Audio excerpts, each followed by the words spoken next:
Welcome to the Ricky Reset. I am Andrea Fitzgerald, and I'm going to be your host this evening.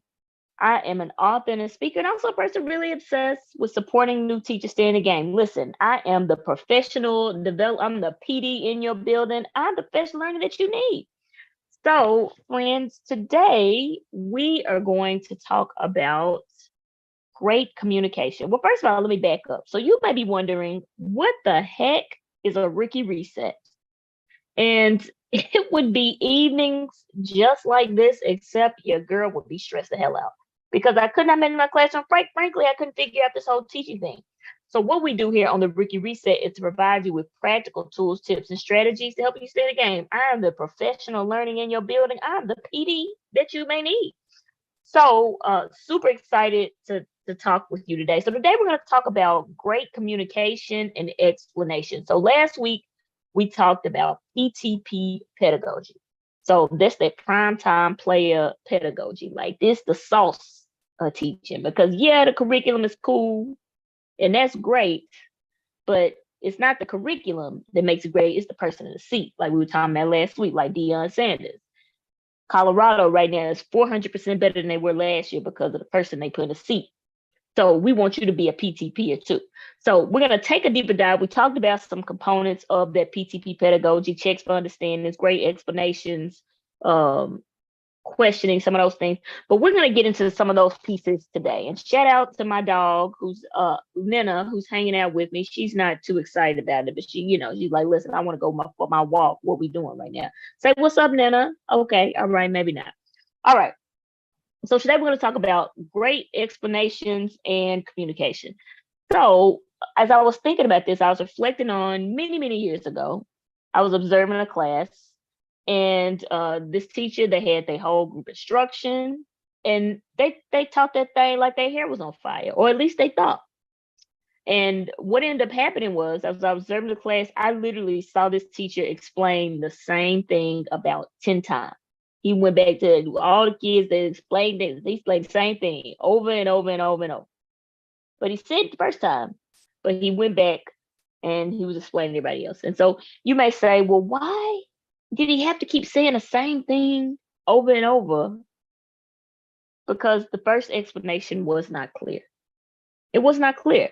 And I don't say this to judge. I definitely have done it before. Like I've done it. I remember I was teaching equations when I first started teaching, and I promise I thought them kids had it. I did. I said, oh well, I just do this, I just do that, because I was thinking from my brain. But y'all know what? Them kids didn't understand. They went in the vehicle. They did. They was lost in the sauce out here. But it's because my explanation wasn't clear. And so what I had to learn is that everyone does not think like me. So I had to make some adjustments. So I just want to share like a few considerations and then some quick strategies to help you have clear explanations. So in terms of a couple of considerations. Now I'm going to say this. This is the see, I don't even want to use caveat because I don't really, when people say that, I'd be like, what they talking about? I don't know. Don't judge me. But they say caveat. I'm like, okay, what does that really mean? But anyway, so I think the outlier, something to consider in terms of great communication. One of the key pieces of this, authenticity is key. Authenticity is key because this is the deal. I've always said you got to be yourself. Like you literally as a teacher, you got to bring your own flavor to this thing. But the science of it all. If students don't feel safe, they won't learn. So you can have the best explanation in the world, but if they don't feel like it's a safe space, and how do you create safety? You be yourself. That's the sauce, because they trust that you're genuine and you have their best interest. So you be you. That's what's gonna make this whole thing work. Because I could try to explain it like other people, and you could try to explain it to somebody, but really you got to say it in your own voice in terms of communication. Like I tell people when I give speeches, I say, listen, I'm gonna say y'all, I'm gonna say Maine because I'm from Memphis, and I might use a bad word from time to time. I might say hell and I might say damn. That might come out of my mouth. But that's my language. That's how I'm talking. So I know that growing up, my parents said you need to use proper English, and yeah, you should. But you got to make it your own. Seriously. Like that's what's gonna make this work in terms of your tone and stuff like that. Like you gotta be you in terms of how you communicate. Right. So bring your own sauce to it. If you you type A, bring that type A, you know? But you bring yourself. Like I know I'm goofy, I'm energetic, I'm kind of loud. Well, I'm loud because I hear my fiance complains every day about how loud I am when I'm on my meeting. She's like, "Oh my gosh, I can hear you upstairs." Like she probably right now, like, "Oh my gosh, you are so loud." Yeah, but I am a little loud. Yes, I am so but you gotta bring your own self to it. So authenticity is key. Like that's the piece of this. I'm gonna give you these little considerations, but at the end of the day, you gotta be yourself. All right. So the next thing, and this I've had to learn this in relationship, and I promise you I'm learning this every day. I promise you I am. Communication ain't about you. It really ain't. It's about your audience. That's I think and even like I was listening to this video the other day. I told y'all I'm obsessed with learning how to have a fantastic marriage. Like this, I want to have a great marriage. I do. So I'm obsessed with learning how to be a great partner. I'm obsessed with I'm all that anyway. So I was listening to this podcast or this video I saw, and the guy said you want to know what leads to most people getting a divorce? He said um when you try to do things that you like for the other person. You don't consider them. Like you don't consider who they are and what they like. So like it's like love languages, right? Like my love language is like 3%. It's like quality time. Like I'm cool on the time thing. Like I ain't gotta spend a ton of time with somebody. Because my love language is physical touch and words of affirmation. That's my love language. And so, you know, I remember when we first got together, I used to like send the sending all the kind words of flower. She don't care about the flower. I mean, she likes it, but her love language is quality time. So you got to speak in the language that works for the other person, right? So so it's almost like when you communicate, when you are speaking to your students, you want to speak you want to make it relatable to them. Just like you want to, just I say, love language, stuff like that. It's kind of the same thing. You want to communicate into where they can, like, it's all about your audience when you communicate. Because we can say all day, well, I mean, yeah, you want to be authentic, but you want for them to understand. So a big piece of this here is taking the time to understand your audience. Take the time to understand your audience. So, you know, um, I had a thought. It'll come back to me. But yes, so taking the time to understand who they're speaking to, because it's really about them. What do they care about? Because that's something that I read in Cultural Responsive Teaching the Brain. She said the first thing you gotta do is make them give a damn about it. She said that's the first thing you gotta do. Because if not, it's Charlie Brown, want. So communication is about your audience. How can I make this relatable to like their everyday lives? How can I connect it to something that you can remember? And that's really why I love stories, because they say that with stories that you can they said stories, what happens when you tell a story is people's brains lock up. Like it's like you and me are in the same conversation, and that's the beauty of stories. That's why I love them, because you can hammer home a key point by telling a story. And it's like, oh yeah, like someone is following along with you, and they're like, oh, okay, that's what you're trying to get me to see.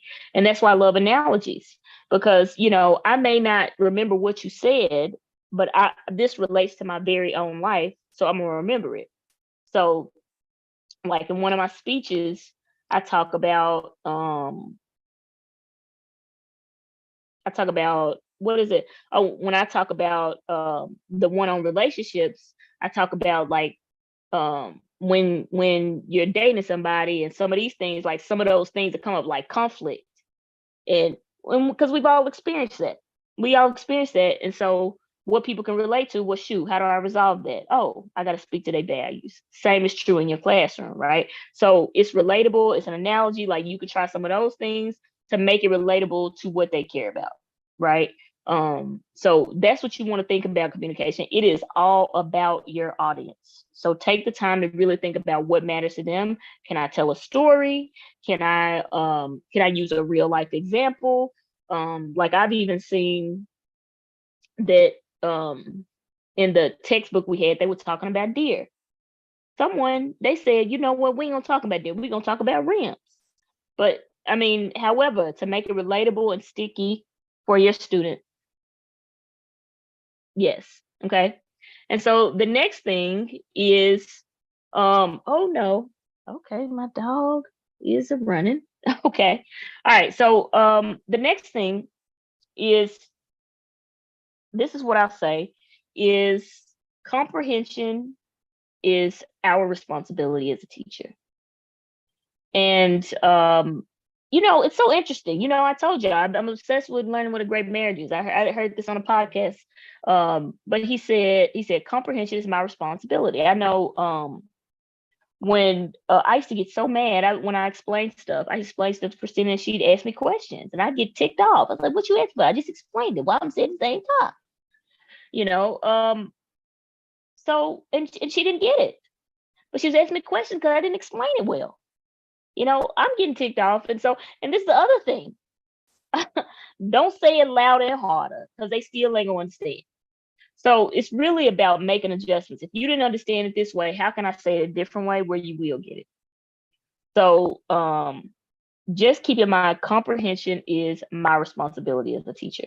It's our job to figure out how they can explain. So if they don't get it, then I have to make adjustments in how I said it. Just like go back to our previous one, communication is about your audience. Explaining things is about your audience. How can I relate it to them to where they actually get it, to get us all on the same page? So really keep that in mind. So now we talked about a few considerations. We know authenticity is key. You got to be yourself. Like I'm going to give you some pointers, but at the end of the day, it's all about you being you. Because remember, best lesson plan, they won't hear it if you're not being real. It creates safety. They can't relax around you. So keep in mind, number one, communication is about your audience, and comprehension is my responsibility as a teacher. So how can I make sure that they understand? It shouldn't be our job, but yes, it is our job because we teach it.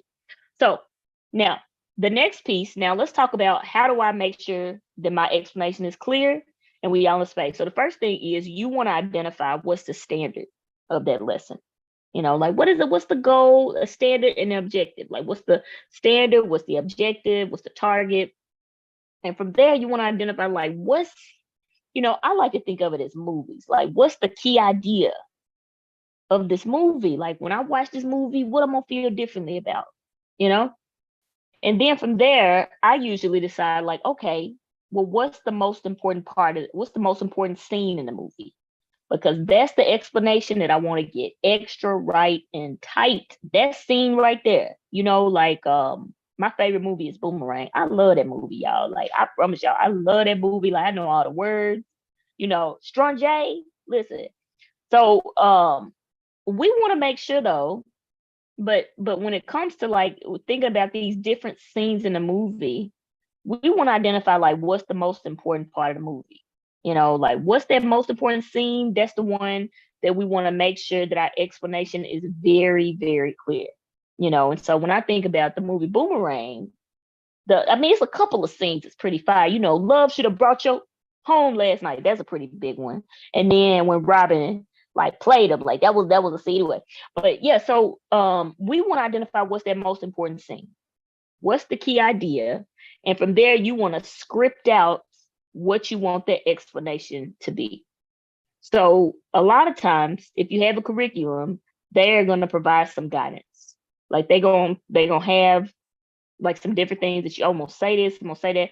But as I always say, authenticity is key. You want to make it your own without changing the goal and the target. But you want to make it on. So I would script that suck out, that explanation, and make sure that you're focusing in on those key ideas. And if you want to take it to the next level and make sure it's clear, I would challenge you to practice it with a colleague. And if you really, really want to make sure it's clear, have someone who is not in your subject area explain it to them. And if they get it, then it's clear.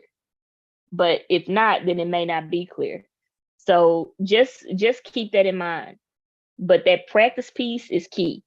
I say that all the time because um as a speaker, practice is so important, right? Like when you have a speech, you can have it. Like I remember when I my very first speech, I memorized it and I forgot my words. I didn't truly understand it. So the same is true with your lessons. Now, when I have a speech, I practice it, but I like making my own. It's never the same. Like what I practice on my own is probably never the same from when I say it in person. But I always know the purpose and the target and what I'm trying to accomplish in that conversation. So the same is true in with your explanations. You want it to be crystal clear. And if you can explain to somebody who is not in your content area, then that thing clear.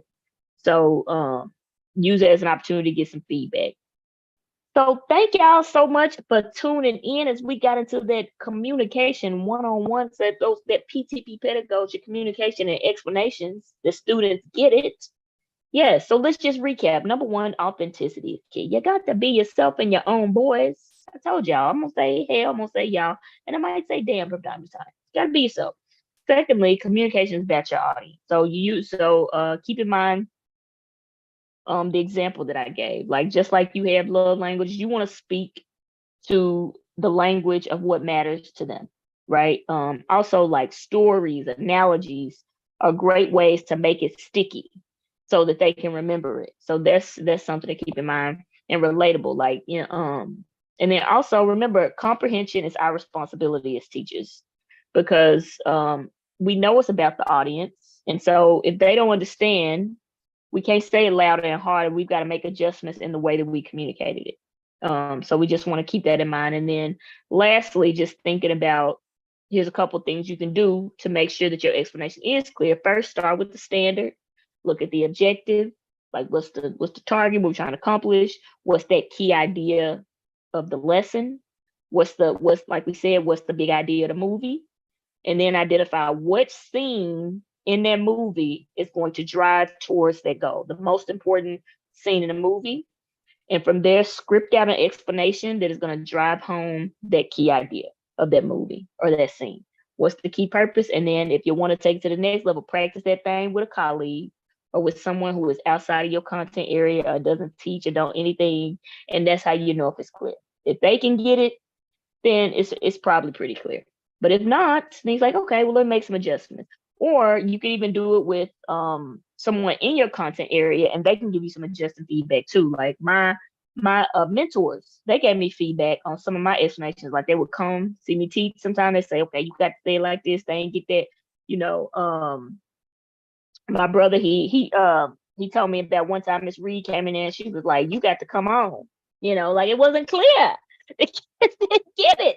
They didn't understand. So it's really just about being flexible. That's all it is. It's being flexible in your communication. They aren't gonna always understand. It'd be nice if they always did, but they don't always understand.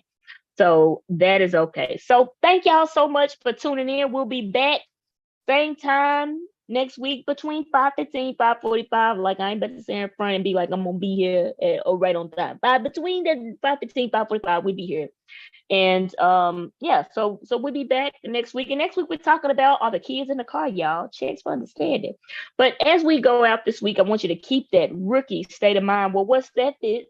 I want you to remember to level up is in the losses. Problems are a privilege. And yes, you might be new to this, but I know you're true to this because you're in this moment right now. I believe in each one of you. Let's get out there this week and let's do those rookie reset push-ups, y'all. And we'll be back next week. And also, y'all, I just want to tell y'all, hey, check this out. We're going to start having some guests. I know it's great to listen to me, and I know I'm fantabulous. But I also want to bring in some people who are out here crushing it, too, in a new teacher space to help you out. So thank y'all so much for tuning in. Let's get out this week and do those rookie reset push-ups. And I'm out.